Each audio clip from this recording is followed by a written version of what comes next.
Hello there, I am Lady Loy, one of the DJs on Gold Standard Radio, and I did say I was going to be doing some videos on immigration. Now, it's not going to be a regular feature, it's just as and when I find something that may impact you, being an international artist or an international DJ coming into the UK, or even if you're living in the US, what the immigration rule changes are there. Now, the other day, well, the 19th of September, we heard Donald Trump announce that he was going to be charging 100,000 for non-immigrants who wanted to work in the United States. I thought he was blowing hot air, but he wasn't.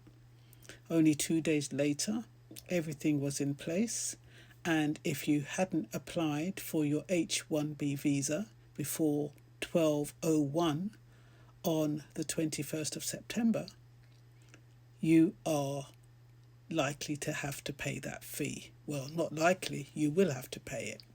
So what I'm going to do is I'm just going to read the USCIS guidance on it, and hopefully it's simplified for you so that if it applies to you,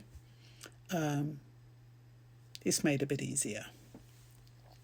So, Donald Trump was not blowing hot air when he proclaimed on the 19th September that he intended to restrict entry of certain non-immigrant workers by imposing a new H1-B visa fee of $100,000. I'm in England, so I keep kind of reverting to pounds. I'm sharing with you the key details from the USCIS, which stands for United States Citizenship and Immigration Services. The $100,000 fee applies to the majority of H1B petitions, or as we know them, applications, received by USCIS on or after September the 21st, 2025. For those who are outside the US without valid H1B visa, you are going to need to pay that fee. Payment must be paid in advance, and the sad thing is I don't know, but you need to speak to a lawyer. This is not legal advice. You definitely need to speak to a lawyer about this, but is it refundable? Can it be returned because you're paying that in advance? And if you don't qualify, or if you're not eligible, do you get that £100,000 back? So don't part with your money until you have it on good authority that it is refundable if everything goes tits up. So, the payment must be made in advance via pay.gov before filing an H1B application. Proof of payment or of a national interest exception, that's if you are somebody who, Anyway, I'll come to that later. I can't find the words right now, and it's wasting time. Must be submitted with the form I-129, or USCIS will deny the petition. So unless you're exempt, and not many people will be exempt, you have to pay the fee. Exceptions are described as extremely rare and granted only by the Secretary of Homeland Security to an employer on behalf of a specific beneficiary. So you know how tough that's going to be. So USCIS has issued detailed guidance on Donald Trump's announcement. I am providing an overview. The H1B petition requests that you provide consular notification. In other words, notification from your consulate, port of entry notification, or pre-flight inspection for a worker currently in the United States, which probably involves security screening and stuff like that to make sure you're legit. USCIS determines that the beneficiary is not eligible for a requested change of status or extension, amendment, e.g., in other words, the beneficiary is not valid non-immigrating status or departs the US before the H1B petition adjudication. gosh, what a load of words. What does that basically mean? It means that USCIS is the one that determines whether or not you're eligible or not, basically.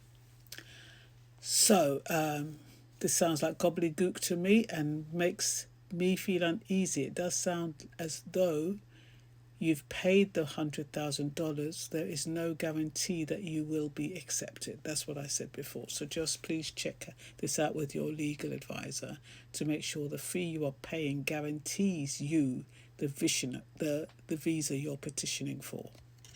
H1-B applications that are exempt from the $100,000 payment are those petitions primarily approved and sorted out before the 1201 on the 21st of September. So the only exceptions there are basically is if everything was done before the 21st of September. That's putting it very, very, very broadly. Currently valid, more specifically as follows. Currently valid H1-B visa issued prior to September the 21st. These are the ones that are exempt from paying the $100,000. Petition submitted before 12:01 a.m. EDT on September the 21st, 2005.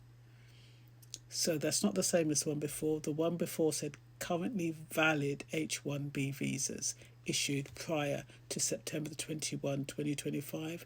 The second one says petitions submitted before 12:01 a.m. EDT on September the 21st. So if you didn't act promptly when that announcement came out, you're going to have to pay that $100,000. Also exempt are petitions requesting an amendment, change of status or extension of stay for a worker who is inside the US if USCIS grants the worker such amendment, change or extension. Once again, as long as it's been approved beforehand, you're cool.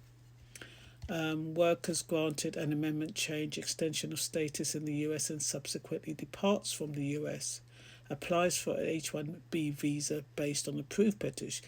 In other words, as long as you've got everything sorted before the 21st and it's been approved and endorsed by the US authorities, you can go and come out of the United States without having to pay another fee.